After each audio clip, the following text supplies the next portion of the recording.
चर्चा होगी और वो सारे मुद्दे हमारे जो HR है वो आपका सारी बात वो कर लेंगे।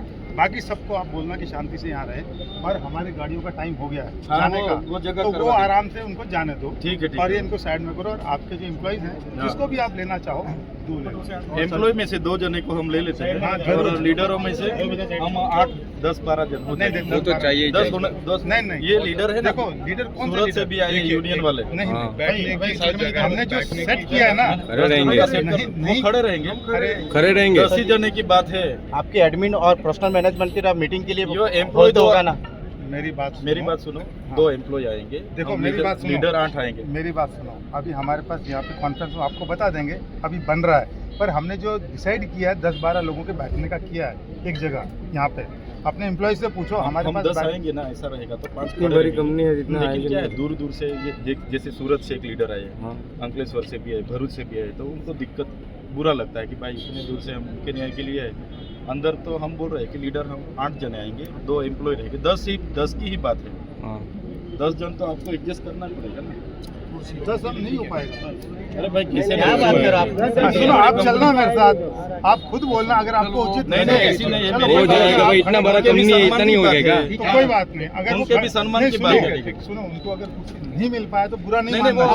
कोई बात कोई बात नहीं, आइए। वो लीडर है, उनका भी सम्मान की बात है, इसलिए जरूर आप जो है 8 आइए, मैं उनको बोल देता हूँ। बोल के 10 लोग એમ્પ્લોયમાંથી 2 આગેવાનો હાર્દિકભાઈ એમની ટીમ અને અમે દરેક તાલુકામાંથી એક આગેવાન ત્યાં લાંબી ચર્ચા થઈ મુદ્દાનું 1 બાય 1 વિગતે અને લાંબી ચર્ચાઓ કરી છે એટલે જે અંદરની ચર્ચાઓ થઈ છે એ તમારી વચ્ચે અમે મૂકીએ છીએ મેનેજમેન્ટ દ્વારા પોઝિટિવ રીતે આપણને સાંભળ્યા છે એક મુદ્દા પર એમણે જવાબો પણ આપ્યા છે અને એમનાથી જેટલું થઈ શકે એ એમના મર્યાદામાં રહીને એમણે આપણને જાણ પણ કરી છે કે ભાઈ અમારી મર્યાદા આટલી છે, આટલે સુધી અમે કરવા માંગીએ છીએ અને એમણે છેલ્લે આપણને અપેક્ષા પણ આપણા પર રાખી છે કે જેટલા પણ અમે કહીએ છીએ તમે બહાર જઈને વાત મૂકજો અને વાત તમામ કર્મચારીઓ અમારા છે કામે લાગે એવી પણ એમણે અપેક્ષાઓ આપણા પર રાખી છે। તો પહેલા જે તમારો પ્રશ્ન હતો ટ્રાન્સપોર્ટેશનનો, કહેવાનું તમારું હતું આપણે હાર્દિકભાઈએ જે પ્રકારે મને રજૂઆત કરી હતી કે ભાઈ કોઈ કોસંબાથી આવે છે એના પણ 1500 કપાય છે, કોઈ ઝંખવાડથી આવે છે એના પણ 1500 કપાય છે, ત્યારે કોણ ક્યાંથી આવે છે એ પ્રકારે એ નક્કી કરશે એ લોકો કે ભાઈ ઝંખવાડના કેટલા છે, કામરેજના કેટલા છે, ને એના કિલોમીટર પ્રમાણે આવનારા દિવસોમાં વિભાગો પાડવામાં આવશે કે ભાઈ 10 કિલોમીટર છે, 20 કિલોમીટર છે, 30 કિલોમીટરના છે ને એ પ્રકારે તમારા પર ભાડું લેશે એ લોકો। ને ભાડાની સિસ્ટમ તો તમને ખબર છે, 60% કંપની આપે છે અને 40% તમારા સેલેરીમાંથી કપાય છે। ત્યારે એમણે કીધું, અમે કીધું કે ભાઈ સેલેરીમાં ભાડું કપાય, બધું કપાતા એમના હાથમાં કંઈ આવતું નથી। ત્યારે એમણે અમારા બધાની રજૂઆત અને અમારા બધાના આગ્રહને માન રાખીને ભાડામાં 10%ની તમને રાહત આપી છે।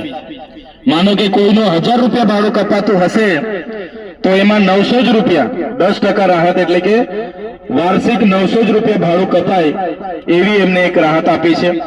બીજી તમારી રજૂઆત કેન્ટીનને લઈને હતી કે ભાઈ કેન્ટીનમાં અમે જઈએ એટલે અડધો કલાકનો જ અમને સમય આપે છે, તો એમની સાથે ડિસ્કસ કરતા અડધા કલાક જે 30 મિનિટ થાય છે એના કરતા એમણે 10 મિનિટ આપણને વધારે આપી છે કે ભાઈ તમે 40 મિનિટ કેન્ટીનમાં આવી અને તમે શાંતિથી જમી શકો છો।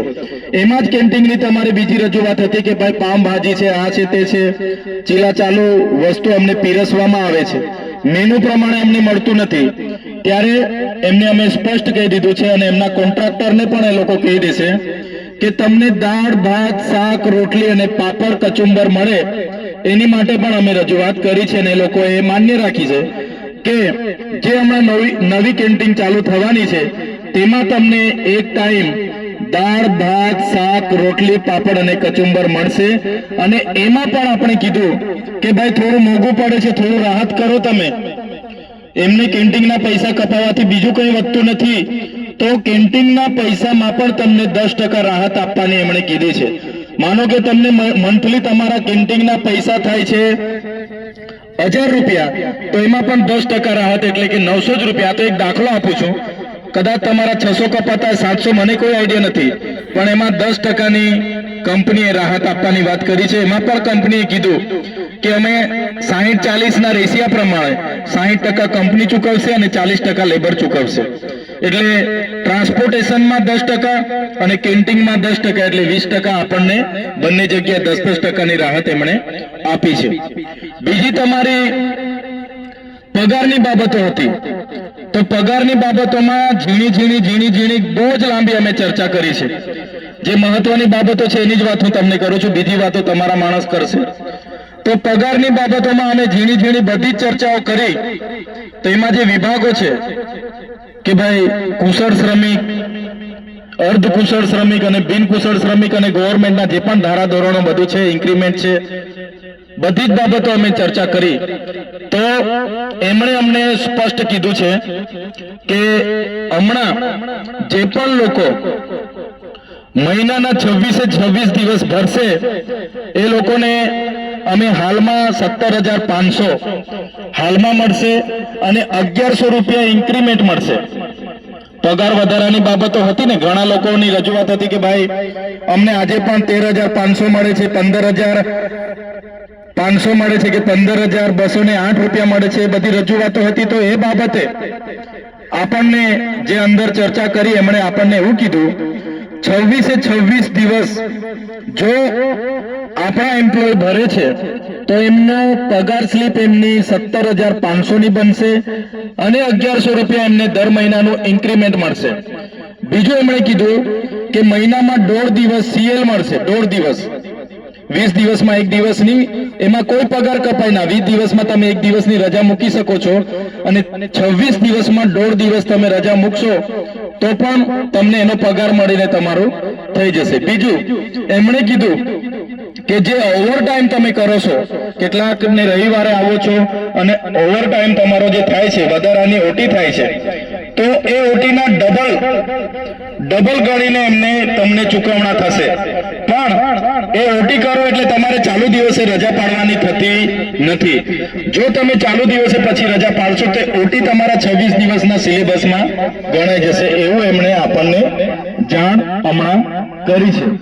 એ જ પ્રકારે બોનસમાં એમને બોનસની આપણી વાત હતી કે ભાઈ બોનસ અમને 8.33% જે અમારા ધારાધોરણ છે એ પ્રમાણે મળવું જોઈએ. તો એમણે આપણને એવું કીધું છે કે બોનસ અમારે હમણાં સુધી તો અમે મંથલીના પગારમાં એડ કરતા હતા, પણ તમે નક્કી કરો અમારે મંથલીના પગારમાં એડ કરવા છે કે તમને દિવાળી પર એક સાથે બોનસ આપવાનું છે. એ એમણે અમને પૂછેલું છે. તો તમે હાર્દિકભાઈને જણાવશો કે ભાઈ આપણે મહિને એડ થાય છે એમ જ રાખો તો એમ જ રહેશે, અને તમારે જો વર્ષે એક જ વાર બોનસ લેવાનું હશે દિવાળી પર તો એ બોનસ તમને એક જ વાર દિવાળી પર જે પણ મળવાનું પાત્ર થશે 8.33% રૂપે એ તમને મળશે. ત્રીજો પગાર તો બહુ જ માથાકૂટ કરી હમણાં કે ભાઈ તમે હમણાં પગાર અમારા લોકોને વધારી આપો. પગાર આટલામાં પોસાતો નથી, મોંઘવારી છે, દૂરથી આવે છે, કપાઈ છે, આ છે, તે છે, બધી જ પ્રકારની બધા જ લોકોએ વારા પરથી રજૂઆત કરી. તો એમને થોડા નીતિ વિષયક નિયમો અમને બતાવ્યા, સરકારશ્રીના પરિપત્રો અમને બતાવ્યા. એટલે એમણે આપણને ચોખ્ખું જ કીધું છે કે આપણા જેટલા પણ એમ્પ્લોય છે બધાનું વર્ષ પૂરું નથી થતું. જેવું વર્ષ પૂરું થશે એટલે 1 એપ્રિલથી પગાર વધારો કરી આપવાની એમણે આપણને બાંહેધરી આપી છે. ફિગર આપણને કીધું નથી કે 1 એપ્રિલથી તમારો પગાર કેટલો વધાવીશું, 3500 વધાવીશું, 2200 વધાવીશું કે 5000 વધાવીશું કે 7000 વધાવીશું, એવો ચોક્કસ ફિગર એમણે આપ્યો નથી. પણ એમણે કીધું કે થોડા સમયમાં અમે જણાવીશું. અમારા ડિરેક્ટર, બોર્ડ ઓફ ડિરેક્ટરની મીટિંગ થશે, એમાં અમે એપ્રુવલ મૂકીશું અને 1 એપ્રિલ જે નવું વર્ષ શરૂ થશે ત્યારે લગભગ બધાના 1 વર્ષ થઈ જશે. તો તમારો બધાનો અહીંયા બેઠેલાની વાત હું નથી કરતો, આ જે પણ વાત થાય છે તમારા 8500 કર્મચારીઓની જ વાત થાય છે. અહીંયા બેઠેલા 500 લોકોને એવું વાત નથી કરતો. એમણે જે બધી મંજૂરી આપી છે એ બધા માટેની જ જે વાત છે એ જ વાત કરું છું. ત્યારે તમારે ગોલ્ડી સોલરના 8500 કામદારો છે એમના પગાર વધારાની મંજૂરી 1 એપ્રિલથી એ લોકો આપવાના છે. પણ આટલો જ પગાર વધારો થશે એવો ફિક્સ આંકડો આપણને આપ્યો નથી, પણ એમણે ખાતરી આપી છે, મને પણ કીધું છે કે 1 એપ્રિલથી અમે ચોક્કસપણે એમનો પગાર એમના મેન લોકો સાથે બેસીને અમે વધારી આપીશું. આ એક વાત થઈ છે. બીજી, તમારા કામના કલાકોને લઈને પણ એમણે કીધું છે કે અમને બધાને કીધું કે બધા જ અમારા કામદારો છે, પરિવારના કામદારો છે, ખૂબ સારું કામ કરે છે. તો જે પણ 6 દિવસની હડતાલ છે એ હડતાલ જે પણ મુદ્દાઓ છે બધા જ મુદ્દા અમે 1 by 1 એમણે એ કર્યા છે. બીજો કયો મુદ્દો છે? તો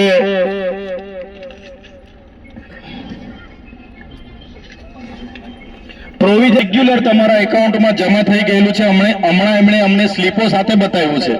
કોઈનું પણ પ્રોવિઝન ફંડ પેન્ડિંગ નથી. તમારામાંથી 1800 રૂપિયા કપાય છે અને સામે તમારા કોન્ટ્રાક્ટમાંથી 1950 રૂપિયા એ લોકોએ કાપીને તમારામાં 3750 રૂપિયા દર મહિને જમા થયું છે. તમારું જે સ્ટેટમેન્ટ કઢાવો છો એમાં દેખાતું નથી, પણ એ લોકો પણ એ જે પ્રોવિઝન ફંડ જમા થાય છે ને એની સ્લીપો તમને આપવાના છે. એ પણ એમણે કીધું કે જેવી અમારી પાસે સ્લીપો હશે, જેટલા પણ લોકોની જોઈતી હશે તો અમે એ સ્લીપો અવેલેબલ કરીશું. એટલે પ્રોવિઝન ફંડ તમે જે રજૂઆત હતી કે અમારું જમા થાય છે પણ સામેવાળાનું થતું નથી, તો એનું સોલ્યુશન આવી ગયું છે. પ્રોવિઝન ફંડ તમારા 1800 અને સામેવાળાના 1950 કોન્ટ્રાક્ટરના એ જમા થાય છે. બીજું કે અમે કીધું કે ભાઈ વચ્ચે કોન્ટ્રાક્ટને શું કરવા રાખો છો? તમે ડાયરેક્ટ કંપનીના એમ્પ્લોય બનાવી દો. આ બધાને 8500 જેટલા પણ કર્મચારીઓ છે બધાને તમે ડાયરેક્ટ કંપનીના એમ્પ્લોય બનાવી દો. તો એમણે અમને એવું કીધું છે એકી સાથે 8500 ને અમારાથી નહીં બનાવી શકાય. કંપની આ વર્ષથી ચાલુ થઈ છે, ધીરે ધીરે ગ્રોથ કરે છે, ત્યારે એક વખતે 100 જણ, બીજી વખતે બીજા 100, 300, 400 એમ કરીને જે લોકોની હાજરી વધારે હશે, જે લોકો કાયમી હાજરી છે, જેનું પ્રોડક્શન પણ વધારે હશે, તો એ પ્રમાણે અમે ધીરે ધીરે બધાને કરીશું. એમણે હમણાં અમને એવું જણાવ્યું કે 91 જણને, એમાંથી 91 જણને અમે કંપનીના એમ્પ્લોયમાં લઈ લીધા છે અને ધીરે ધીરે 100, 200, 300, 400 એમ કરીને બધાને અમે કરીશું. ને 1 વર્ષ પૂરું થશે તો જેમ બને મોટી સંખ્યાને અમે કંપનીના એમ્પ્લોય તરીકે લઈ લઈશું, એવી એમણે અમને જાણ કરી છે. બીજું, તમારો મુદ્દો હતો કે 85% સ્થાનિક એમ્પ્લોય હોવા જોઈએ. તો એમણે અમને બધી જ વાતો કરી. એમણે કીધું કે 85%ના રેશિયા કરતા પણ અમે વધારે છે, આપણા સ્થાનિક લોકો આપણે ત્યાં વધારે છે એવું અમને કીધું હમણાં. એટલે એ પણ પ્રશ્ન આપણો સોલ્વ થઈ જાય છે. તમે મહિનામાં 2 રજા વિના પગારની વાત કરતા હતા, એમાં 1.5 રજા એમને સરકારના ધારાધોરણ પ્રમાણે કીધા છે. તો આ પ્રકારની ત્યાં મેનેજમેન્ટ સાથે ચર્ચા થઈ છે. હવે આગળની કાયદાઓ બન્યા છે, એમના વેતન માટેના કાયદાઓ બન્યા છે, ઓવર ટાઈમ માટેના કાયદાઓ બન્યા છે, બોનસ માટેના કાયદાઓ બન્યા છે, પ્રોવિઝન ફંડ માટેના કાયદાઓ બન્યા છે, અને વીમા પોલિસી માટેના કાયદાઓ બન્યા છે, અને લઘુત્તમ વેતન ધારાના કાયદાઓ બન્યા છે. ત્યારે તમારી માંગણીઓ મેં જોઈ, તમારી માંગણીઓ વ્યાજબી છે. અને જે પ્રકારે આજે જે ગોલ્ડી સોલરમાં તમે કામ કરો છો અને તમારી સાથે જે અસમાનતાનો ભેદભાવ થાય છે, અસમાનતા થાય છે, ત્યારે એની રજૂઆત કરવા માટે આપણે આવ્યા છે. એટલે રજૂઆત કરવા માટે આપણે બધા જઈશું, ગેટ પર જઈશું, એમના જે મેનેજમેન્ટ છે એ મેનેજમેન્ટને બોલાવીશું અને બધા સાથે રહીને તમારી જે માંગણીઓ છે તમે બધા શાંતિથી સાંભળજો. અમે 1 by 1 બધી જ ચર્ચા કરીશું. તમને ખબર છે કે જે એક્ટ બન્યા 1947 નો આપણો ઇન્ડસ્ટ્રીયલ ડિસ્ટ્રીબ્યુટરનો એક્ટ બન્યો, આપણે લઘુત્તમ વેતન ધારાનો એક્ટ 1948 માં બન્યો, એ જ પ્રકારે આપણે પ્રોવિઝન ફંડનો એક્ટ 1952 માં બન્યો, એ જ પ્રકારે આપણે બોનસ ની રકમ પગાર પર બોનસ મળવું જોઈએ એનો એક્ટ 1965 માં બન્યો, એ જ પ્રકારે 1970 માં કોન્ટ્રાક્ટ અને મજૂરની નિયમન અને નાબૂદી માટેનો એક્ટ બન્યો. ગુજરાતમાં 1972 માં મજૂરો અને કોન્ટ્રાક્ટરોના નવા નિયમો બન્યા. એ જ પ્રકારે 24 એપ્રિલ 2023 ના રોજ શ્રમ આયોગની કચેરી દ્વારા લઘુત્તમ વેતન ધારાની દરેક ગાઈડલાઈનો બની એ પ્રમાણે બધાને લઘુત્તમ વેતન ધારો મળવો જોઈએ. અને સાથે સાથે તમે જાણો છો હમણાં જ ટૂંક સમયમાં 30/9/2025 ના રોજ ગુજરાત સરકારે શ્રમ આયુક્તની કચેરીએ નવો પરિપત્ર બહાર પાડીને નવા ભાવ નવી નીતિઓ બહાર પાડીને મજદૂરોના ન્યાયની વાત એમણે જ્યારે મૂકી છે, પણ આજે અમલવારી નથી થતી. સાથે સાથે એમણે અનુસૂચિત 6 માં આવતા અનુસૂચિત 4 માં આવતા લેબરો માટે જેમને આપણે કુશળ બિનકુશળ અર્ધકુશળ ની વ્યાખ્યા આપીએ છીએ એમના માટે પણ જે નિર્વાહ ભત્તાની વાત છે એ પણ આજ દિન સુધી આપણને કોઈ મળતું નથી. સાથે સાથે વીમા પોલિસીની બાબતો હોય, વળતરની બાબતો હોય, ગ્રેજ્યુટી 15 દિવસની મળવી જોઈએ તેની બાબતો હોય, મહિનાના 26 દિવસે કામ કરવાનું હોય છે, 8 કલાકથી પણ વધારે કામ કરે અને એનો ઓવર ટાઈમની બાબતો હોય, તો તમામ બાબતોનો આજે આપણે એમની સાથે ડિસ્કસ કરીશું, એક એક મુદ્દાની વાત કરીશું અને તમને ન્યાય મળે એ હેતુસર જ અમે બધા અહીંયા ઉપસ્થિત થયા છે. અને અમારું કામ અમારી તમામ ટીમ અહીંયા ઉપસ્થિત છે, તો તમને ન્યાય અપાવીને જ અમે જઈશું. અને જે પણ ત્યાં ચર્ચા થશે મેનેજમેન્ટ સાથે જે પણ ચર્ચા થશે એની સાથે તમારા આગેવાનો પણ અમારી સાથે રહેશે, એની પણ ચર્ચા કરીશું. આગળ પણ તમે મળ્યા છો, તમને એમને બાંહેધરી આપી અને એમણે નથી મંજૂર કર્યું ત્યારે જ આજે ફરી આપણે આવવું પડ્યું છે. અને હું તો તમને એટલી સુધી બાંહેધરી અને ખાતરી આપું છું, અમે બધી જ તૈયારીઓ સાથે આવ્યા છે. કંપનીમાં અમને અઠવાડિયાના ગેટ પર બેસવું પડે છે, અઠવાડિયાના કપડા લઈને જ અમે આવ્યા છે. એટલે કોઈ ચિંતા કરવાની જરૂર નથી. આપણા જે અધિકારની વાત છે, જે ગુજરાત સરકારે મોટી મોટી જાહેરાતો કરી કે મજદૂરોને આટલો ન્યાય મળવો જોઈએ, આટલા વર્ષ કામ કરે એમને કાયમી કરવા જોઈએ, 85% સ્થાનિકોને કાયમી રોજગાર મળવો જોઈએ, જે સંવિધાનમાં પ્રાવધાન છે, સરકારે નીતિ નિયમો બનાવ્યા છે, એ પ્રમાણે જ આપણે વાત કરવાના છે અને એ પ્રમાણે જ તમને ન્યાય અપાવવાના છે. ત્યારે મારી સાથે તમામ આગેવાનો અહીંયા ઉપસ્થિત થયા છે. પિયુષભાઈ પટેલ છે, તેજસભાઈ પટેલ છે, સ્નેહલભાઈ વસાવા છે, શિરીષભાઈ ચૌધરી છે, રજનીભાઈ વસાવા છે, સંદીપભાઈ વસાવા છે, આપણા માંગરોળના તમામ આગેવાનો છે, કિરણભાઈ છે, સંજયભાઈ છે, અનંતભાઈ છે, રણજીતભાઈ છે. બધા જ આગેવાનોનો અમારો ધ્યેય એ જ છે કે તમને ન્યાય મળે. અમારા અંકલેશ્વરના સંગઠનના પ્રમુખ પણ નીતિનભાઈ એમની ટીમ સાથે તમારા ન્યાય માટે આવેલા છે. તો અમારો બધાનો હેતુ તમને બધાને ન્યાય મળે એનો છે. તમને ન્યાય આપવા માટેની મેનેજમેન્ટ સહમતિ આપી દેશે તો આપણું આંદોલન આપણે સમેટી લઈશું. અગર મેનેજમેન્ટ સહમતિ નથી આપતું અને આપણી સાથે યોગ્ય જવાબ યોગ્ય રીતે વાત નથી કરતું તો અમે પણ તમારી સાથે જ ધરણા પર બેસવાના છે. એટલે એમાં કોઈ ચિંતા સાથીઓ, આપણે બધા શિસ્તમાં માનનારા લોકો છે, તો શિસ્તની પદ્ધતિસર જ આપણે ત્યાં જઈશું. કોઈએ પણ ધક્કામુક્કી કે કોઈએ પણ બીજી વાતો શોર શરાબા હો હા કોઈ કરવાનું નથી. અધિકારીઓ છે હમણાં ગેટ પર આવ્યા, પોલીસ અધિકારીઓની ઉપસ્થિતિમાં અમારી સાથે બધી મુદ્દાઓની અમે વિગતવાર ચર્ચા કરી છે. પણ એમણે આગ્રહ રાખ્યો છે કે તમે એમ્પ્લોયમાંથી 2 લોકો અને આગેવાનો 8 લોકો અમારી સાથે આવો.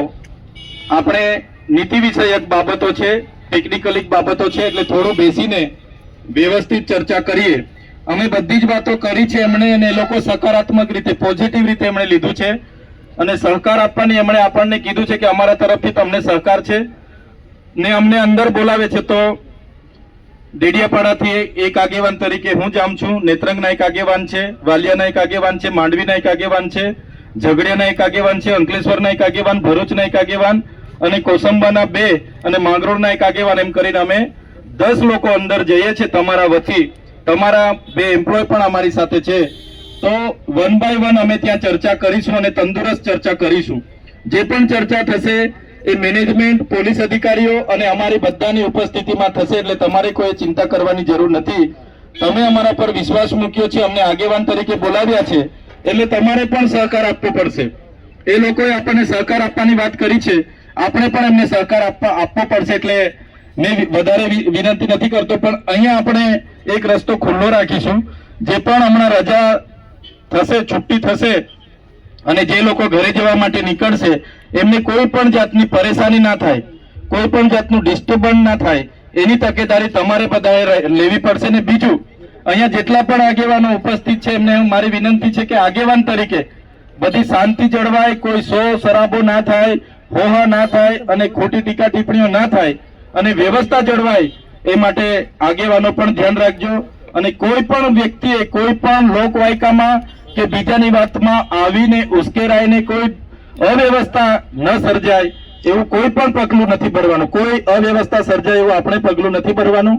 એ લોકોએ સહકાર આપવાની વાત આપણને કરી છે, આપણે પણ સહકાર આપવાનો છે.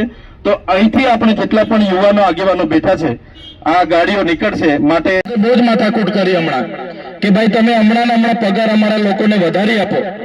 પગાર આટલામાં પોસાતો નથી, મોંઘવારી છે, દૂર દૂરથી આવે છે, કપાઈ છે, આ છે, તે છે, બધી જ પ્રકારની બધા જ લોકોએ વારા પરથી રજૂઆત કરી.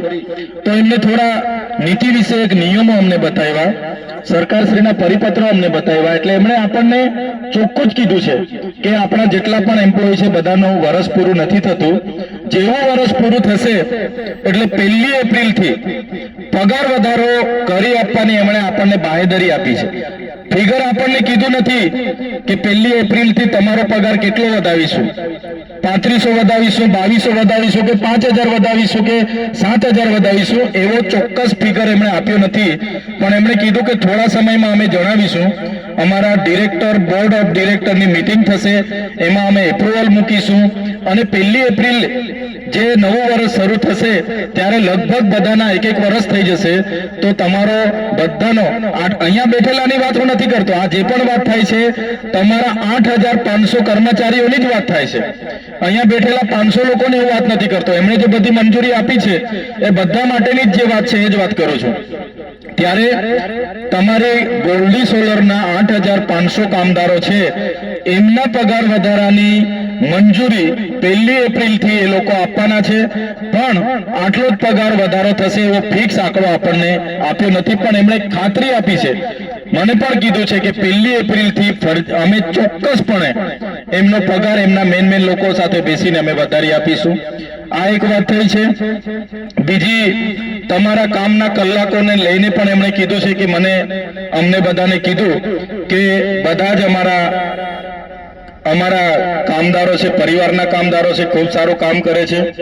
તો જે પણ 6 દિવસની હડતાલ છે એ હડતાલ જે પણ મુદ્દાઓ છે બધા જ મુદ્દા અમે 1 by 1 એમણે એ કર્યા છે. બીજો કયો મુદ્દો છે તો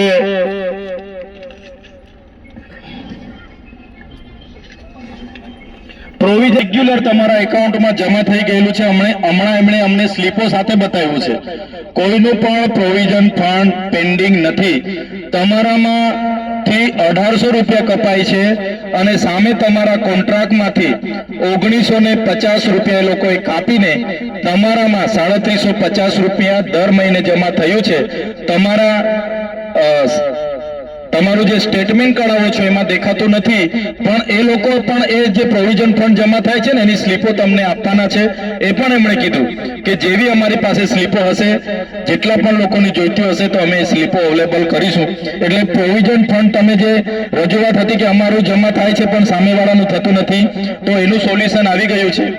પ્રોવિઝન ફંડ તમારા 1800 અને સામેવાળાના 1950 કોન્ટ્રાક્ટરના એ જમા થાય છે. બીજું કે અમે કીધું કે ભાઈ વચ્ચે કોન્ટ્રાક્ટને શું કરવા રાખો છો? તમે ડાયરેક્ટ કંપનીના એમ્પ્લોય બનાવી દો. આ બધાને 8500 જેટલા પણ કર્મચારીઓ છે બધાને તમે ડાયરેક્ટ કંપનીના એમ્પ્લોય બનાવી દો. તો એમણે અમને એવું કીધું છે એકી સાથે 8500 ને અમારાથી નહીં બનાવી શકાય. કંપની આ વર્ષથી ચાલુ થઈ છે, ધીરે ધીરે ગ્રોથ કરે છે. ત્યારે એક વખતે 100 જણ, બીજી વખતે બીજા 100, 300, 400 એમ કરીને જે લોકોની હાજરી વધારે હશે, જે લોકો કાયમી હાજરી છે, જેનું પ્રોડક્શન પણ વધારે હશે, તો એ પ્રમાણે અમે ધીરે ધીરે બધાને કરીશું. એમણે હમણાં અમને એવું જણાવ્યું કે 91 જણને, એમાંથી 91 જણને અમે કંપનીના એમ્પ્લોયમાં લઈ લીધા છે અને ધીરે ધીરે 100, 200, 300, 400 એમ કરીને બધાને અમે કરીશું. ને 1 વર્ષ પૂરું થશે તો જેમ બને મોટી સંખ્યાને અમે કંપનીના એમ્પ્લોય તરીકે લઈ લઈશું, એવી એમણે અમને જાણ કરી છે. બીજું તમારો મુદ્દો હતો કે 85% સ્થાનિક એમ્પ્લોય હોવા જોઈએ, તો એમણે અમને બધી જ વાતો કરી. એમણે કીધું કે 85%ના રેશિયા કરતા પણ અમે વધારે છે, આપણા સ્થાનિક લોકો આપણે ત્યાં વધારે છે એવું અમને કીધું હમણાં. એટલે એ પણ પ્રશ્ન આપણો સોલ્વ થઈ જાય છે. તમે મહિનામાં 2 રજા વિના પગારની વાત કરતા હતા, એમાં 1.5 રજા એમને સરકારના ધારાધોરણ પ્રમાણે કીધા છે. તો આ પ્રકારની ત્યાં મેનેજમેન્ટ સાથે ચર્ચા થઈ છે. હવે આગળની